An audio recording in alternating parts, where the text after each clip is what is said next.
Bom dia para você que acompanha a Gazeta do Povo. Começou mais um programa Entre Linhas. Aqui você vai ficar por dentro das notícias e bastidores da política. Hoje, inclusive, temos convidado especial, o deputado federal Ricardo Salles. Mas antes a gente vai dar bom dia aqui para Paulo Pousonoff, meu colega, meu amigo, grande comentarista, colunista da Gazeta do Povo. Ah, bom, meu amigo também, né? Senão eu fico chateado.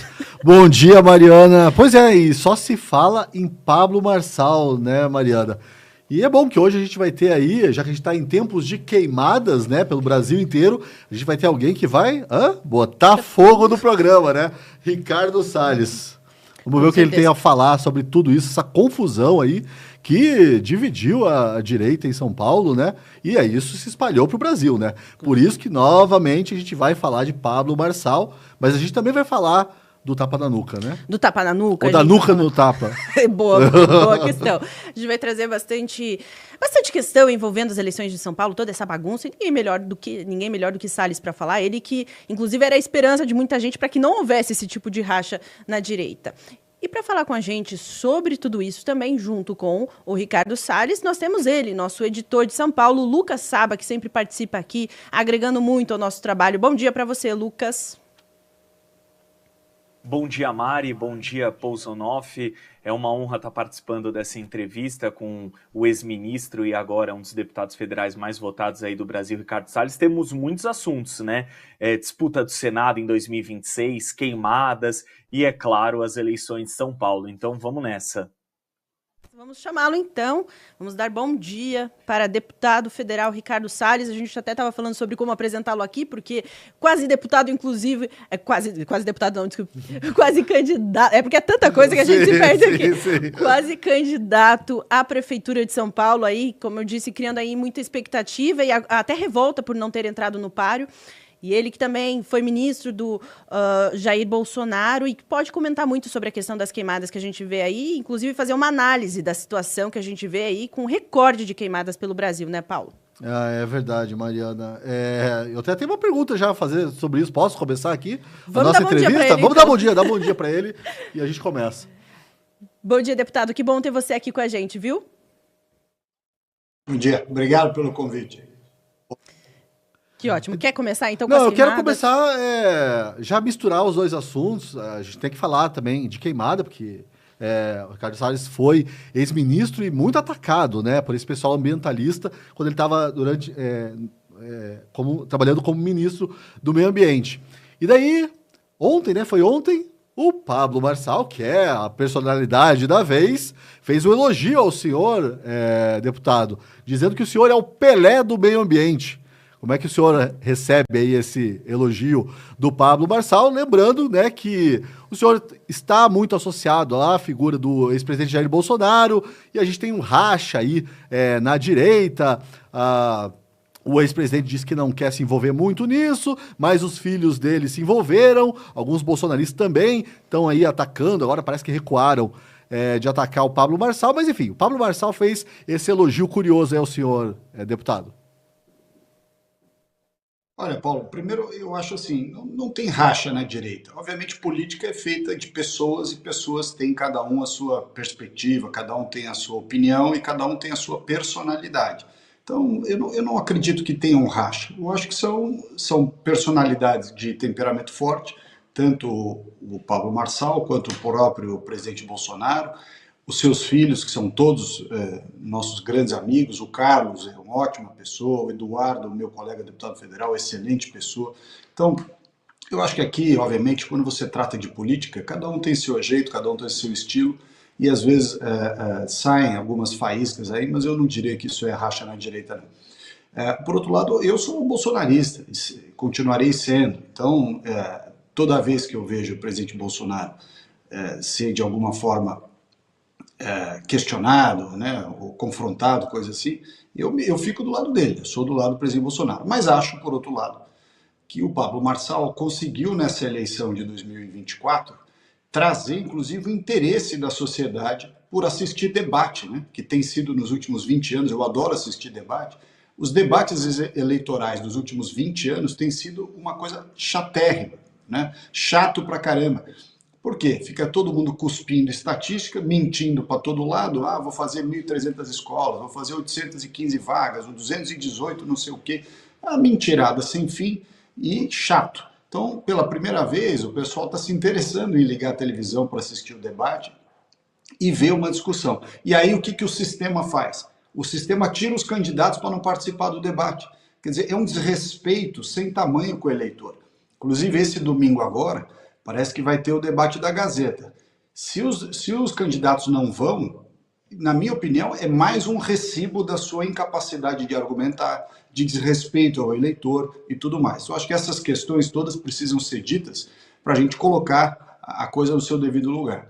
Com relação à questão ambiental, as queimadas que nós estamos assistindo agora, é interessante notar que os recordes de desmatamento no Brasil, tanto de agora quanto de 2003, 4 e 5, são sempre quando a Marina é ministra. Óbvio que isso não quer dizer que ela esteja colocando em fogo nada, não é isso. Mas ela foi ministra lá atrás, recorde de queimada. Ministra agora de novo, recorde de queimada. E o que acho que falta para essa turma? Falta o reconhecimento de que a parte técnica, operacional, ela não é ideológica, não comporta visões dogmáticas. Por que eu estou dizendo isso? Em 2020, quando teve as grandes queimadas no Pantanal, nós fizemos um grande movimento de contratação de brigadistas, que são uma espécie de contratação temporária para atuar no combate ao incêndio. Contratamos um grande volume de horas de aeronave, tanto helicóptero quanto aqueles aviões de pulverização aérea. Contratamos em março daquele ano, porque sabia que naquele ano, no período seco, tinha um grande risco de queimada, como de fato teve. Muito bem. O que acontece quando você tem pulverização aérea, por exemplo? Aqueles aviões que jogam água, para simplificar aí para as pessoas. Se você usar um produto misturado na água chamado retardante de fogo, você aumenta em 10 vezes a eficiência daquela operação de jogar água sobre os incêndios. Aí vem a turma mais dogmática, mais xiita, e diz, não pode usar retardante de fogo, é ambientalmente indesejável. Como assim? Vocês preferem que queime, é isso? Não, porque o retardante de fogo... Aí vem o argumento, você vê que o argumento é ridículo. Qual é o argumento desse pessoal contra o retardante de fogo? De que o retardante de fogo, e a composição dele é muito semelhante à dos fertilizantes, onde usa retardante de fogo, a mata se regenera muito mais rápido, portanto geraria um desequilíbrio, né? Então, olha só, não pode usar retardante de fogo porque ele gera desequilíbrio na hora de recuperar, né? O reequilíbrio, ou seja, aumenta. Não pode fazer o fogo, a queima controlada, que você tem que fazer na hora certa, no período certo do ano, que não é no período seco. Eles não deixam fazer, e com isso acumula massa orgânica no campo. Por outro lado, não deixa fazer acero. O que é o acero? É você abrir espaços com o trator entre pedaços da mata, justamente para o fogo não ir se alastrando. Então, assim, essa visão ideológica desse governo atrapalha muito, inclusive, o combate e a prevenção às queimadas. Pois é, deputado. Inclusive, enquanto ministro, a gente via que o senhor sofria bastante pressão, né? O governo Bolsonaro, de uma forma geral, em relação ao meio ambiente. Os ambientalistas criticavam bastante o governo, colocavam nas costas do governo as queimadas, e enfim, a gente sempre fala, né, dos artistas da Globo cantando e não sei o quê. Mas como é que o senhor vê agora, né, esses mesmos ambientalistas que cobravam tanto, colocando a culpa apenas nas mudanças climáticas e tudo mais, nesse discurso ideológico mesmo que tanto te freou lá atrás a fazer todos esses processos que o senhor acabou de citar aqui? Os americanos têm uma frase, money, money, money, né? Na verdade, esse pessoal tá quietinho, porque, aliás, hoje tem uma matéria, ou ontem, não sei, dizendo que é o recorde de liberação de recursos da Lei Rouanet. Não sei quantos aí de dinheiro, uma fortuna. Por outro lado, farra das ONGs, tudo de novo. Aquele monte de dinheiro, rios de recursos para o sujeito fazer pesquisa que nunca termina, desenvolver tese que não serve para nada, um monte de coisa, né? Jorrando dinheiro no bolso de ONGs ambientalistas, artistas, segmentos da imprensa. Quer dizer, com esse mensalão do bem aí, esse pessoal está quietinho, ninguém ousa falar nada. E quem fala alguma coisa não reputa culpa para o governo do Lula e da Marina, que goza de uma espécie de carta branca para fazer o que quiser, né? Quer dizer, não, agora as mudanças climáticas. Quando era no governo Bolsonaro, culpa do Salles e do Bolsonaro. No governo atual, culpa das mudanças climáticas. Veja, falta credibilidade para essas pessoas. Você tem que ter razoabilidade em criticar. Eu não vou vir aqui em público e dizer que é o governo da Marina que é irresponsável e está pondo fogo no Brasil. A mesma explicação que eu dava quando eu era ministro, eu dou agora assistindo de fora. Tem problemas climáticos? Sim. Mas, para além dos problemas climáticos, tem estratégias de prevenção e combate a incêndio que a ideologia desse pessoal não deixa implementar. E aí você aumenta muito o risco de queimadas e incêndios em todo o Brasil, para além de dizer, e aí em especial no estado de São Paulo, que a gente está vendo, um envolvimento de grupos criminosos que fazem isso pelos mais variados motivos. Legal, Lucas, direto de São Paulo, faz suas perguntas aí para Ricardo Salles. Deputado, bom dia, sempre um prazer falar com o senhor. Tenho muitos assuntos, mas vou começar pela eleição aqui da nossa capital paulista. Deputado, o candidato Pablo Marçal tem dito que só é candidato porque, abre aspas, o sistema tirou o senhor, fecha aspas. Eu queria perguntar o primeiro, se o senhor considera Pablo Marçal de direita, se ele é o seu candidato e se a direita deve temer ali o que já passou com Dória, Joyce Hasselmann, Alexandre Frota. Queria a opinião do senhor sobre isso. Bom, primeiro é o seguinte, eu não sei se ele é de direita, eu acho que ele incorporou pautas importantes da direita, tem defendido pautas que a direita precisa defender. Agora, o que eu digo sempre é que se nós tivéssemos um candidato raiz de direita, que eu me incluo nesse rol, nós teríamos defesas dessas pautas, defesa do legado do presidente Bolsonaro, defesa de tudo que nós passamos pelos últimos 4 anos no governo Bolsonaro, defesas mais elaboradas, mais substanciais, justamente porque viriam de alguém que viveu intramuros lá no governo e viveu na política e viveu nesse grupo as dificuldades de enfrentar a esquerda dentro de um órgão governamental. E graças ao sistema, e nesse ponto ele tem razão, graças ao sistema, o pessoal que quer se perpetuar no poder, o pessoal que faz negócio no poder, graças ao sistema, eu não pude ser candidato, né? Aliás, o sistema não gosta de candidatos com posições ideológicas firmes e com retidão, né? com intransigência em relação à questão de corrupção. Não gosta. Gosta de gente mais gelatinosa, mais pastosa e mais neutra ideologicamente, de tal sorte que possa fazer aquilo que lhe convém ou que lhe der na telha. Não é meu caso. Eu sou uma pessoa de opiniões muito fortes, tenho posturas muito firmes e não faço e não deixo fazer nenhum tipo de malandragem. Agora, com relação à eleição propriamente dita, eu acho que nós estamos vendo um resultado, e aí a minha opinião sobre a eleição é a seguinte, nós estamos vendo o resultado de alguém que sabe se comunicar com a sociedade, sabe se comunicar, acabei de falar aqui no programa, vai para os debates e traz o mínimo de atratividade para os debates, que no mais das vezes antigamente eram muito chatos, né? O Ricardo Nunes colocou um grande candidato a vice, que é o Melo Araújo, um amigão nosso, um cara super correto, respeitável, mas a cúpula da campanha do Ricardo Nunes não é uma cúpula bolsonarista. Basta dizer que o coordenador de campanha dele, do Ricardo Nunes, é o Rodrigo Garcia, que era o vice-governador do Dória, e que é a antítese de tudo que o governo Bolsonaro defendeu, tanto que eles eram totalmente contra o governo Bolsonaro, o governo do Rodrigo Garcia e a turma dele, João Dória e companhia. Por outro lado, nós temos a Marina Helena, que é uma boa candidata do Partido Novo, só que a pesquisa hoje mostrou, está com 3,5%. Então, assim, dos candidatos que estão ali disputando o primeiro lugar, a gente vê que há uma tendência do Marçal adotar essas bandeiras da direita, por conveniência ou não sei dizer, nós não temos, eu não tenho, e a maioria das pessoas não tem uma relação histórica com ele para dizer se ele se converteu agora ou se ele já tinha essas bandeiras. Mas que ele tem defendido essas bandeiras de maneira muito clara e confrontado o sistema, tem.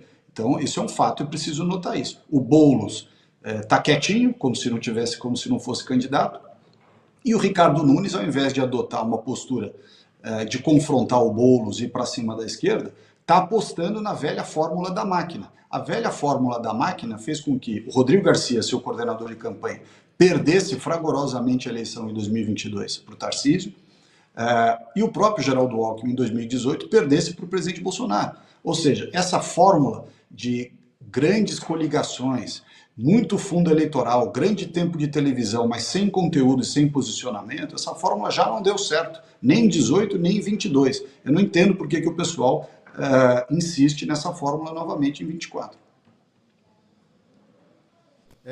Deputado, o senhor mencionou aí Rodrigo Garcia e tal, e ontem, acho que foi ontem, né? O senhor falou dessa relação entre o candidato Ricardo Nunes, o atual prefeito de São Paulo, e o Alexandre de Moraes. E também a gente explorou aqui no Entre Linhas, né, semana passada, aquela ligação que estavam querendo fazer entre o Pablo Marçal e o Alexandre de Moraes, com o Pablo Marçal se recusando a falar do Alexandre de Moraes.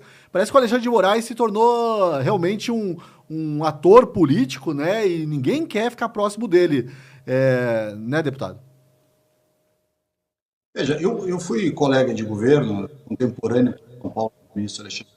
Pessoa, do ponto de vista jurídico, muito competente. Agora, essas atitudes todas que começaram no governo Bolsonaro em diante, de ter ações e ter processos, inquéritos, etc., em que ele é parte, ele é o investigador, ele é o juiz, ele é a vítima. Nós vimos ontem a história, alguém citou aqui no começo do programa, a história da briga envolvendo aquela família com a família dele no aeroporto, né, que o pessoal não divulga as imagens e tudo. Isso acaba trazendo um sentimento, né, de desrespeito ao devido processo legal e tudo isso. Então, a sociedade brasileira, de uma forma geral, e aí tem gente da esquerda, tem gente da direita e tudo mais, tem cobrado justamente o restabelecimento desses parâmetros de normalidade. Esse restabelecimento da normalidade, ele é fundamental. A gente não pode criticar, por exemplo, o que está acontecendo na Venezuela, criticar o que está acontecendo em Cuba, criticar o que acontece na Coreia do Norte, na China, em vários lugares, e simplesmente fechar os olhos para o que está acontecendo no Brasil. Censura de redes, processos que tramitam fora do foro adequado, instrução processual atabalhoada, ilegal, como foi como tem sido mostrado naqueles artigos da Folha de São Paulo sobre os assessores do Tribunal Superior Eleitoral. Quer dizer, essas coisas reclamam da sociedade brasileira um posicionamento, e o posicionamento só pode ser, como tem sido, em prol do restabelecimento dos parâmetros de devido processo legal, ampla defesa, contraditório, que são basilares para o Estado Democrático de Direito, né? Você não pode falar, eu vou restabelecer a democracia e tomar atitudes que ferem os princípios que são basilares do próprio Estado Democrático. E o deputado também já está preparando ali, porque o Alexandre de Moraes se tornou um ator político tão importante que ele já avisou, né? Olha, fui contemporâneo do Alexandre de Moraes, de repente tem alguma foto aí, deputado, do senhor com o Alexandre de Moraes na faculdade, o pessoal acaba usando esse tipo de coisa, né? No final das contas. Então, deputado, eu vou até ler alguns comentários que a gente teve aqui, tá? Elisângela Lilian, era para o Salles ser o prefeito de São Paulo. E Francisco Soares, Ricardo Salles, o melhor candidato para São Paulo. E também, olha só, Otávio Torres, Marçal é o único que pode vencer o Boulos, verdade é essa. Então, deputado, o senhor acredita que não estando no páreo aí nessa disputa, corre o risco de repente, a direita correu o risco, de repente, aí de, no segundo turno, perder para o Boulos? A gente está com candidatos fracos para enfrentar um possível segundo turno contra Boulos? Olha, a pesquisa de hoje, que foi divulgada há pouco, mostra que não vai ter segundo turno, né, se essa pesquisa for verdadeira. Mas se, eventualmente, houver segundo turno, o Boulos terá um percentual, que é o percentual que o PT sempre tem. Eu não acho que o Boulos ganhe essa eleição, quer seja sobre o Marçal, quer seja sobre o Nunes, porque o Boulos também tem muita rejeição, né? O Boulos é um radical, o Boulos é um cara que até ontem estava invadindo casa aqui na cidade de São Paulo e fazendo grito de guerra. Então, mesmo na capital, que tem um percentual de eleitores de esquerda maior do que a média do estado de São Paulo, a atitude do Boulos, a postura do Boulos é uma postura rechaçada, inclusive, por parte da esquerda, ou pelo menos centro-esquerda, digamos assim, esquerda caviar, eles são de esquerda, votaram no Lula e tudo mais, aí, mas o Boulos eles começam a ter mais nojinho. Então, eu acho que o Boulos tem chance de ganhar? Tem, mas não é essa máquina toda que eles acham. Por isso que eu não concordo com essa tese que foi desenvolvida por alguns de que a direita não ganha em São Paulo. Ah, porque o Tarcísio perdeu do Haddad, o astronauta perdeu do França, o Bolsonaro perdeu do Lula na capital. Perdemos as três cadeiras, né, na votação da capital, porque não se deu àquela altura, e por motivos eleitorais, partidários, enfim, estratégias de diferentes, ou limitações, mais do que estratégia, limitações eleitorais daquele momento, não se deu atenção devida à capital como se deveria ter dado. Se visitou muito outros lugares do Brasil, o interior do estado, tinha muita dificuldade de montar agenda na capital, de entrar em determinados lugares. A gente lembra aquele episódio que o Tarcísio entrou na Paraisópolis e deu até troca de tiro. Então, para você fazer campanha na capital, a estratégia é diferente. E não houve, naquele momento, uma estratégia preparada e montada para isso. Não é o que aconteceria em 2024 se a gente tivesse uma candidatura de direita de verdade. Nós teríamos consistência ideológica, não estaria essa bateção de cabeça. Nós teríamos toda a direita junta, ao invés dessas divisões todas. Nós teríamos uma defesa natural, tranquila, né, verdadeira, transparente, do legado e das ações do presidente Bolsonaro, que eu faria e faço sempre com a maior tranquilidade e adesão de espírito. E nós teríamos consistência para chegar no eleitor e dizer, olha, as coisas são diferentes do que estão falando para você. Agora, na medida em que você não tem uma candidatura que espelhe a força da direita, fica essa bateção de cabeça aí para todo lado. Pode tocar, Deputado, Lucas. aproveitando... Obrigado. Deputado, aproveitando a própria resposta do senhor, o senhor mostrou aí em vários exemplos a dificuldade da direita em fazer campanha na capital, principalmente se o prefeito não for ali minimamente simpático à direita. Então, quanto que a direita pode perder em não ter um prefeito de direita para a campanha de 2026, né, ou alguém que defenda mesmo ali os ideais da direita? E uma segunda pergunta, a mudança do senhor de partido, do PL para o Novo, já pensando numa dobradinha para o Senado, junto com o seu colega Eduardo Bolsonaro? Bom, vou começar do final, né? Eu como todos viram, o Brasil inteiro viu e está sendo comentado até hoje, eu não consegui a legenda para concorrer a PL, porque o Valdemar não me deu a legenda, ponto. Né? O Valdemar preferiu ficar com o Nunes. Preciso reconhecer, já tinha uma parceria com o Nunes lá atrás, então ele preferiu manter a estratégia dele com o Nunes, que melhor se adapta à visão que ele tem da política e a estratégia dele, política eleitoral, enfim, cargos no governo, coisa do gênero. Quando eu vi que eu já não tive, mesmo com a última pesquisa que teve na capital para prefeito, em que incluía meu nome, eu tinha 17,8%, é lá da Atlas e Intel. Né? Foi a última. A partir dali eu desisti, aí pararam de colocar meu nome. Mas enquanto eu ainda cogitava e as pesquisas colocavam meu nome, a última deu 17,8%. O prefeito tinha 1% a mais só e o Boulos que tinha 3% a mais. Ou seja, mesmo com toda a falta de apoio partidário, aquele cabo de guerra lá dentro, eu estava praticamente empatado, né, com o prefeito. Se eu tivesse apoio, então, eu tinha passado longe. Por que eu estou contando isso? Porque vendo que eu não consegui para prefeito, eu, para poder concorrer a senador, tive que mudar de partido. Não tem outro jeito. E o partido para o qual eu mudei é o partido que eu já fui filiado e que mudou muito. Né?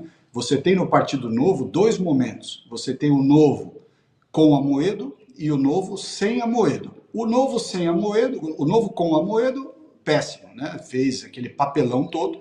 Ele me expulsou do partido, inclusive, quando eu virei ministro do Bolsonaro.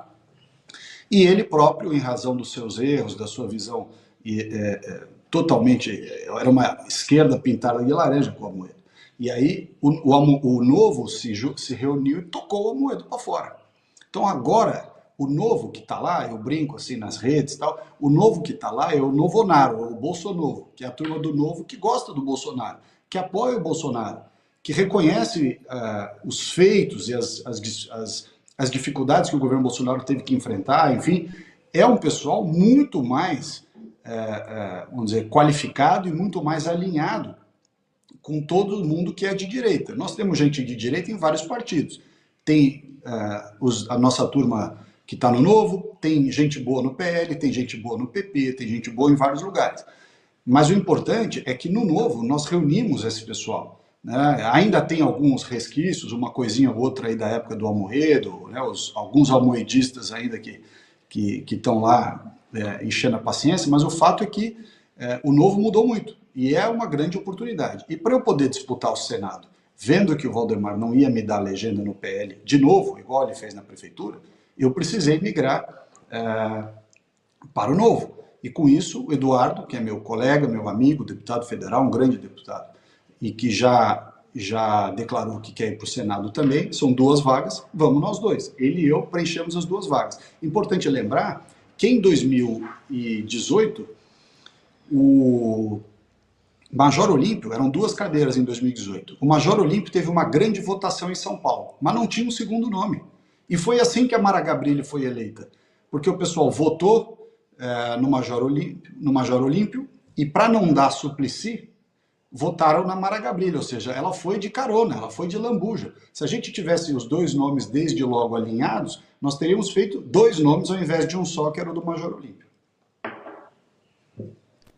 Deputado, o pessoal aqui tá no chat aqui do programa, tá meio brabo com o Bolsonaro, olha só. A Maria Josenira Pessoa Teixeira diz que o Bolsonaro foi muito fraco por não ter lutado pela sua candidatura, e também o João Lucas Ramos Vargas fez um comentário aqui um pouco mais agressivo, dizendo que o Bolsonaro aí está entregando a prefeitura de São Paulo para a esquerda. Eu queria saber do senhor, né? O senhor já falou que o sistema o impediu de ser candidato em São Paulo. Que poção foi essa que o Valdemar da Costa Neto usou para convencer, para enfeitiçar o Bolsonaro, né? Para ele apoiar o Nunes, e sabendo, o Bolsonaro devia saber que ele ia contar com essa rejeição aí de parte da direita, dos próprios bolsonaristas. Olha, deixa eu fazer aqui uma defesa do Bolsonaro, porque eu entendo as pessoas estarem bravas por eu não ser candidato, eu mesmo fiquei bravo e fico indignado até hoje, mas não é justo colocar essa conta no colo do Bolsonaro. A situação do presidente Bolsonaro é uma situação de alguma fragilidade, né? Quer dizer, ele saiu da presidência da República em razão de uma série de perseguições que continuam sobre ele, né? Quer dizer, o cara responde processo até porque andou de jet ski perto da baleia. É uma coisa inacreditável. Tudo que ele faz, né, vamos dizer, fica mudado, exagerado, fustigado ao extremo.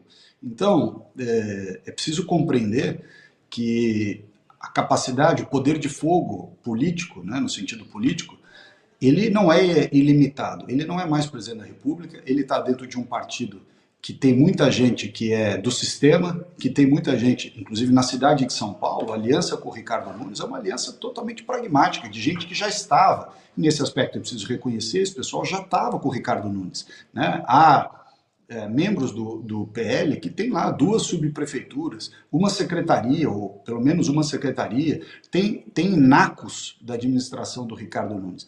Então, chega uma hora que também o Bolsonaro, por mais cacife político que ele tenha, ele também não pode entrar numa guerra fraticida com o Valdemar, porque foi o Valdemar, é o Valdemar que é o presidente do partido, de fato, o Bolsonaro é o presidente de honra apenas, então é preciso também compreender que ele pode muito, mas não pode tudo. E o Valdemar forçou a mão até o final. Nós tivemos uma reunião, Bolsonaro, eu, Zucco, Mário Frias e Valdemar, nós 5, em que o Bolsonaro falou para o Valdemar, falou, eu quero o Salles candidato e tal, etc. O Valdemar falou, não, vamos ver.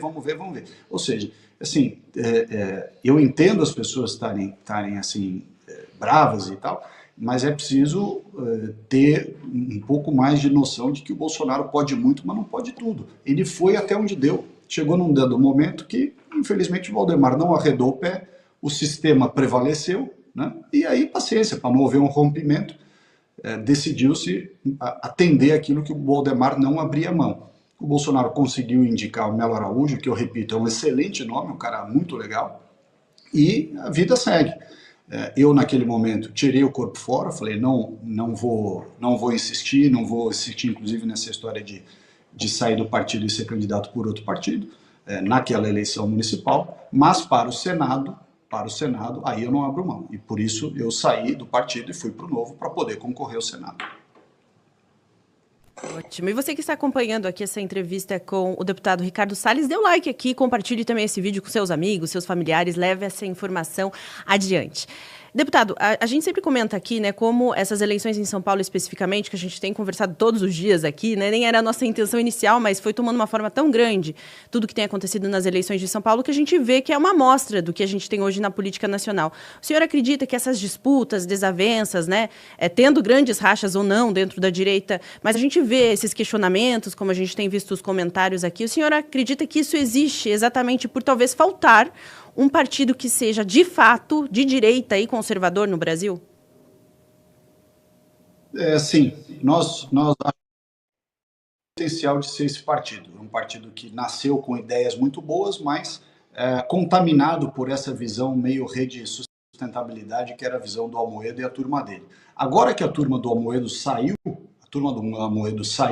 e os que não saíram podem sair, porque a gente não quer esse pessoal enchendo a paciência, o Partido Novo passa a ser naturalmente um partido apto a receber toda a direita, todos os conservadores, né? Eu acho que ele reúne essas condições. É um partido de gente honesta, que tem os princípios liberais, que outrora, embora não confessasse, boicotou os conservadores, mas agora, nesse período pós-amoediano, ele acolhe, estimula, defende, dá suporte para a direita, para os conservadores. Prova disso que eu estou lá e prova disso que eu estou falando tudo que eu estou falando aqui. Portanto, eu acho que essa é uma alternativa. Agora, como o sistema eleitoral está desenhado pelos caciques partidários para amarrar os políticos, né, há uma dificuldade muito grande. Só dá para mudar de partido, o pessoal que está lá no PL ou que está em outros partidos, só dá para mudar de partido na janela eleitoral.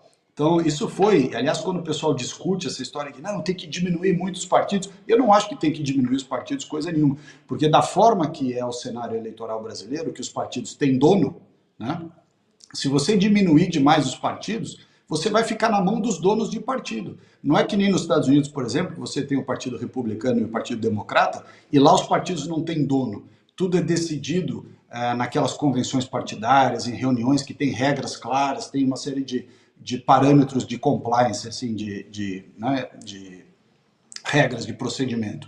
Aqui no Brasil não, aqui o cacique se tranca na sala, decide o que ele quer e todo mundo tem que engolir. Então, se você ficar com pouco partido, mais na mão ainda dos caciques você vai ficar. Lucas. Deputado, vamos lá. Agradecendo a nossa audiência, ressaltando, né, Mari, que nós temos aí uma mega promoção, a Promo da Pátria. Quem puder vai lá, nos ajude, uma super promoção aí pelos primeiros 6 meses, apenas R$ 1,90. Deputado, queria falar um pouquinho com o senhor sobre 2026, né? A situação de momento é a inegibilidade do ex-presidente Jair Bolsonaro. Queria ver com você um possível nome para 2026, caso essa situação permaneça até lá. Muito tem dito da ex-primeira-dama, Michele Bolsonaro, mas a questão é que nós temos aí 4 governadores que podem ser postulantes a essa cadeira. 3 deles já em fim de mandato, né? Ratinho, Caiado e Zema. E nós temos aqui em São Paulo, Tarcísio, por ser governador do estado, também sempre acaba sendo um postulante. Desses 4, somados à primeira-dama, se pudesse montar uma chapa, qual que seria a chapa do candidato ao Senado, Ricardo Salles? Olha, a minha chapa de preferência é o Bolsonaro. E eu deixo isso claro porque muita gente já começa, olha, ele não vai ser e tal. Como a condenação dele foi uma condenação injusta e política, né, e já tramitam, tanto no Senado quanto na Câmara, medidas de justiça que possam criar, mudar os parâmetros que foram usados para torná-lo inelegível artificialmente, eu tenho grande esperança de que o presidente Bolsonaro consiga restabelecer seus direitos políticos, por isso sim seria uma medida de justiça e possa concorrer. Na hipótese disto não acontecer, lá na frente nós vamos ter que estudar qual é o cenário. Como você bem colocou, 3 governadores desses 4 já estão em segundo mandato, então teriam que escolher um outro cargo a concorrer de todo modo. O Tarcísio poderia ir à reeleição, pode ir à reeleição, tem grande chance de se reeleger com folga, mas também seria um nome muito forte para ir à presidência, se assim quisesse, e assim fosse a conjectura determinasse. O que me parece nesse caso hoje é que, ao invés da gente criar esses cenários que só vão servir para ter, como foi feito recentemente, um acordo e dizer, olha, estarão todos juntos. Em torno de qual nome? O nome que a conjectura indicar como o melhor. Mas, repito, na minha opinião, o melhor nome, o nome para o qual nós temos que trabalhar, tem que fazer de tudo, é o do Bolsonaro, porque a inelegibilidade dele é algo absurdo, e tem que ser revertido. Se até o Lula, que estava carregado de provas, cheio de comprovações de que eles fizeram efetivamente tudo aquilo, se até o Lula foi tirado da cadeia, tornado inelegível para ganhar do Bolsonaro, quanto mais o Bolsonaro, que não fez aquilo que foi imputado a ele e que foi de forma política, né, utilizado como argumento para tirar os seus direitos políticos. Pois é, e, deputado, eu queria até que o senhor avaliasse para a gente, assim, de uma forma geral. A gente sabe que o senhor acompanha as eleições municipais em todo o país, né? Tem acompanhado outros nomes que surgem aqui, que estão sendo candidatos em outras capitais, como Curitiba, enfim. O senhor tem uma esperança aí de que em 2024 sejam eleitos bons nomes na direita para sedimentar aí até para 2026, ter mais força e a gente pensar também nos presidenciáveis, enfim, mas a partir dessas eleições de 2024? Eu acho que sim, acho que há bons nomes concorrendo em várias cidades. Claro que eleição você só vai ver o resultado depois do período eleitoral, em razão da campanha que cada um faz, da disponibilidade de recursos, de uma série de aspectos, né, vamos dizer assim, exógenos à própria figura do candidato. Mas tem muita gente boa concorrendo. O importante é o PT não ganhar. O PT tem que ser varrido nessas eleições de 2024, e que é a comprovação de que o Lula está fazendo um mau governo, de que ele não tem apoio popular e que o Datapovo comprova, cada vez que o Bolsonaro roda o Brasil, que é a direita e o presidente Bolsonaro que tiveram e têm até hoje apoio popular. O Lula é uma construção do sistema e as prefeituras, portanto, nesse ano de 2024, que são apoiadas pelo PT, os candidatos, né, prefeitos que são apoiados pelo PT, são candidatos de candidatura na base do dinheiro, do recurso, da máquina, do sistema e tudo mais. Nós temos que derrotar essa turma. Não é derrotar a qualquer custo, né? Eu também aqui faço uma distinção. Qualquer um menos o PT? Sim, qualquer um menos o PT, mas dentro desse qualquer um tem muita porcaria também. Então a gente precisa, porque senão você transforma, né, candidatos que não são petistas, mas são ruins também, transforma esses caras em herói. Então é preciso ter a noção de que PT não, esquerda não, mas gente do sistema picaretagem também não. Então é preciso ter um equilíbrio nesse sentido. Ótimo. Lucas. Deputado, queria perguntar o seguinte: em outras entrevistas eu já questionei o senhor sobre o senhor, de repente, fazer parte ali de um possível segundo mandato do prefeito Ricardo Nunes. O senhor já deixou claro que de jeito nenhum. E falando de Pablo Marçal, nós sabemos que ele não é político, nunca teve um cargo político, vai ter uma dificuldade enorme caso vença de governabilidade, porque o partido dele não tem uma cadeira entre as 55 da Câmara dos Vereadores. O senhor estaria disposto a ajudá-lo caso ele vença, mas, acima de tudo, o senhor aceitaria um convite para ser secretário caso ele vença? Não.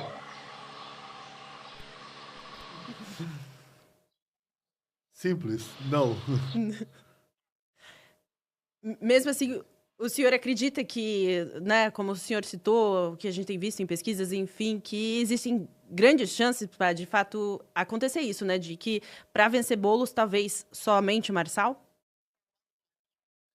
O problema é o seguinte, a eleição ela não é só racionalidade. Não adianta você decorar estatística, decorar todas as ruas do bairro, começar a cuspir informação assim, aleatória e desconectada. Eleição também é emoção, também é empatia, também é coragem e capacidade de você enfrentar o inimigo. Por isso que eu acho que as pessoas têm que ir para o debate. Esse negócio de não ir debate, para mim, é covardia. Eu acho um desrespeito ao eleitor, uma tremenda covardia, e tira justamente a capacidade que você tem de ser reconhecido como liderança, de ser reconhecido como alguém que enfrenta os problemas. Quer dizer, você não consegue enfrentar nem o seu oponente no debate vai enfrentar os problemas da cidade. Então, repito, acho que tem que ir no debate, tem que enfrentar, correr o risco, evidentemente, de não se sair bem no debate, mas correr o risco também de se sair bem, de questionar, de responder, de colocar, vamos dizer assim, colocar emoção, colocar adrenalina no negócio, né? O eleitor quer isso, o eleitor não quer um funcionário estatístico lá, dizendo assim, não, olha, 352 escolas, 422 escolas, vou fazer o 300. E até porque você sabe que 90% dessas coisas que são faladas é tudo mentira, a pessoa não faz nada disso, não fez, não vai fazer. Então, eu acho que para você ganhar uma eleição, você tem que mostrar que aquele sentimento que está no seu coração é verdadeiro, que você efetivamente tem amor pela causa, você realmente defende aquelas bandeiras, né?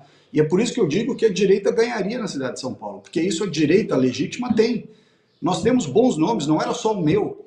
Eu sou um cara que, se aparecesse um nome melhor que o meu para ser candidato pela direita, eu seria o primeiro a abrir mão e dizer, olha, graças a Deus que tem esse nome, vamos embora. É que naquela altura não apareceu nenhum nome, por isso que eu me coloquei.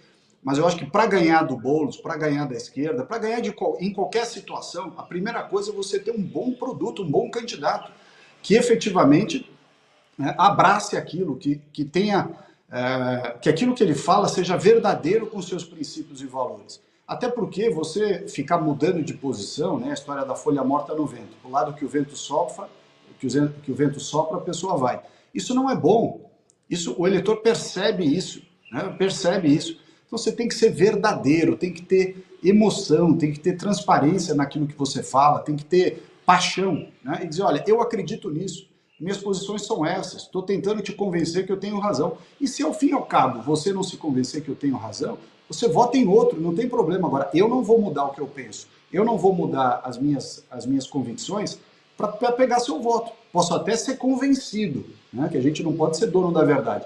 De repente você é convencido pelo outro, pelo eleitor, que alguma posição sua não é a melhor posição. Aí você muda de posição, mas não por conveniência, sim por convencimento. Mas o eleitor percebe isso, né? Essa é uma coisa facilmente perceptível aos olhos do eleitor, das pessoas. Pode tocar, Lucas. Deputado, vou insistir na pergunta em relação à direita aqui em São Paulo. Queria saber do senhor o seguinte, o que o senhor acha que é melhor para a direita pensando num cenário 2026? O senhor falou a cidade de São Paulo é muito decisiva e muitas das vezes vira uma eleição, especialmente se for como a última ali, coisa de menos de 2% de votos. Para a direita fazer campanha, tanto para Senado quanto para governo ou até mesmo para a presidência da República, é melhor ter uma prefeitura na mão do Nunes com o vice do PL, o Coronel Melo Araújo, ou na mão de Pablo Marçal? Olha, essa é uma resposta difícil de você te dar, porque se o Nunes, como prefeito, chegar lá na frente e fizer o que o partido dele quer que ele faça, que é o MDB, que tem 3 ministérios do Lula, eu te digo que não adiantou nada ter eleito o Nunes.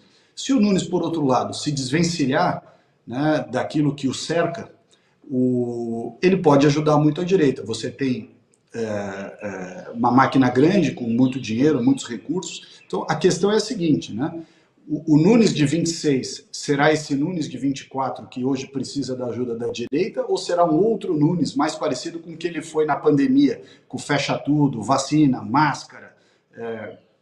Eu não sei, realmente eu não sei dizer isso. O Melo Araújo é um cara excelente, não é bom não, é excelente, puta cara. Agora, o prefeito é o Nunes, não é o Melo Araújo. Por outro lado, o Marçal, né? O Marçal, a gente sabe o que ele pensa?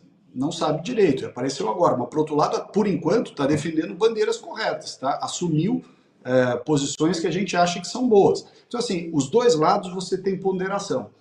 Há um argumento circulando aí, dizendo, olha, vi um videozinho até aí, eu não sei quem é que fez, um videozinho numa lousa, uma lousa eletrônica, que o cara vai fazendo uma série de cenários e tal. Então é melhor isso ou é melhor aquilo? É bem essa pergunta que você fez agora. Eu não sei dizer, não. Sinceramente, não sei dizer. Porque, de novo, repito, o coordenador de campanha do Ricardo Nunes é o Rodrigo Garcia, que era o vice-governador do Dória, e apoiou todas as pautas anti-Bolsonaro durante o governo. Então, assim, qual é o Nunes que vai estar lá em 26 se ele for reeleito? É o Nunes do Dória e do Rodrigo Garcia, ou é o Nunes que precisou dos bolsonaristas para se eleger? A gente não sabe. Então, essas coisas, assim, essa coisa de prever o futuro, ela é muito difícil. Acho que nós temos aí uma situação que é a seguinte, nós temos que ganhar do Boulos. Nós temos que ganhar. Esse sim, não tem dúvida que é 100% contra nós, 100% contra o Brasil, 100% contra tudo que a gente acredita. As outras alternativas, todas elas terão prós e contras. O que me parece ser mais lógico é você identificar qual é a melhor estratégia para ganhar daquele teu inimigo. O general Heleno, meu querido general Heleno, colega de governo, grande general, um dos poucos aí que a gente põe ficha, né? O general Heleno falou uma coisa uma vez espetacular, que há momentos que é melhor você ter certeza daquilo que você não quer e trabalhar contra aquilo que você não quer de jeito nenhum. Eu acho que é a situação atual da cidade de São Paulo. Deputado, eu sei que a gente está abusando do senhor hoje, mas eu tenho mais uma pergunta aqui que eu acho que é importante fazer para o senhor, já que o senhor fez essa referência aí a essa relação novamente entre o Bolsonaro e o Valdemar da Costa Neto, que não é uma relação muito bem vista, né, por parte do eleitorado da direita. Como fica a liderança do Valdemar se essa aposta no Nunes der errado? Veja só, como fica o Valdemar ou como fica o Bolsonaro? Desculpa. Não, os dois, mas como fica o Valdemar, né? Porque ele é o cacique ali do partido que tem o Bolsonaro como seu principal nome. O Bolsonaro vai ser sempre o nosso líder, o cara mais forte da direita, a pessoa que tirou a direita do armário e tudo mais. Eu acho que o Bolsonaro não é abalado em nada. O Valdemar, ele é o cara do jogo, quer dizer, é um cacique partidário que está na política há 40 anos e sabe fazer essa guerra de bastidor, sabe fazer esse jogo em xadrez. E da mesma forma que hoje ele apoia o Nunes, amanhã ele apoia o João, o Pedro, a Maria, o Rafael. Não tem... para ele é uma coisa muito mais profissional, muito mais fria, não tem ideologia envolvida, não tem... Isso é assim, né? Quer dizer, isso não é nenhuma questão depreciativa, não é... Ele é assim, ele é cacique partidário, o partido, na visão dele, tem que crescer, não importa com quem cresça. Então, eu acho que ele tem uma visão para ele, e a visão dele é coerente da forma com que ele administra ali a questão partidária. O Bolsonaro é outra coisa, o Bolsonaro é o que eu falei aqui agora há pouco, é emoção, é sentimento, é um cara que é explosivo, eu também sou, então eu posso falar tranquilamente, ele até brinca comigo, seja menos Jair Bolsonaro às vezes, eu dou risada e tal.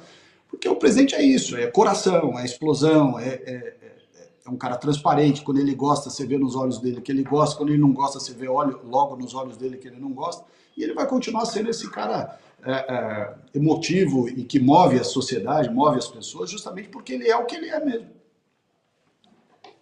Bacana. Até para encerrar a tua participação aqui, deputada, que a gente não quer te segurar ainda mais, mas é que são tantos assuntos e é tão gostoso mesmo conversar com o senhor, o público também gosta muito, quer saber a sua opinião. Só para finalizar, gostaria também de perguntar até sobre essa característica do Bolsonaro, né, de ser, como o senhor disse, o grande líder da direita, e a gente já está citando há algumas semanas aqui no Entre Linhas, também teve reportagem na Gazeta do Povo falando sobre isso, sobre como enxergarem, e boa parte do eleitorado parecer estar enxergando no Pablo Marçal, aquele Bolsonaro de 2018.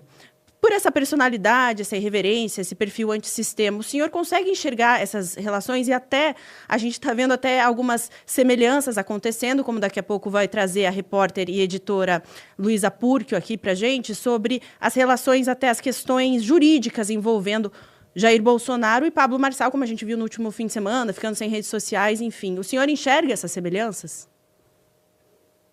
Veja só, eu acho que o Bolsonaro é incomparável do ponto de vista de pessoa, liderança e tudo, não dá nem para fazer essa comparação. A questão, onde há coincidência de fato, e neste ponto há coincidência, é que qualquer um que se coloque contra o sistema vai receber de volta o peso do sistema contra ele. O governo Bolsonaro sentiu isso em 2019, 1º de janeiro de 2019, quando ele tomou posse, e nomeou ministros sem lotear o governo, sem fazer aquele toma lá da cá, imediatamente o sistema se volta contra ele. Quem é esse cara para enfrentar a gente? Quem é esse cara quem esse cara acha que é para fazer esse monte de coisa? Né? Isso se repetiu praticamente em todas as pastas, né, em todos os ministérios. Então você tem ali uma característica que é de enfrentamento do sistema. E aí é preciso você ter uma clareza de princípios, de valores, de visão, para você também não ser derrotado internamente, ou seja, você desistir. E o Bolsonaro nunca desistiu. Ele continua, apesar de todas as adversidades, todas essas injustiças praticadas contra ele nesses julgamentos todos e tudo mais, campanhas midiáticas ferozes contra ele e tudo mais, ele não desiste. Por quê? Porque ele tem uma tranquilidade interna de que ele está fazendo coisas que ele acredita, coisas que ele, vamos dizer, se alinha. Quer dizer que tudo que aconteceu no governo são coisas que ele... Não, o governo é uma máquina gigantesca, né? Você não pode dizer que tudo que aconteceu no governo se pretendeu fazer, você tem que lidar com a realidade, se confronta com desafios do dia a dia. Então você não tem controle absoluto de tudo que é feito. Mas o importante é a bússola para a qual o governo estava voltado.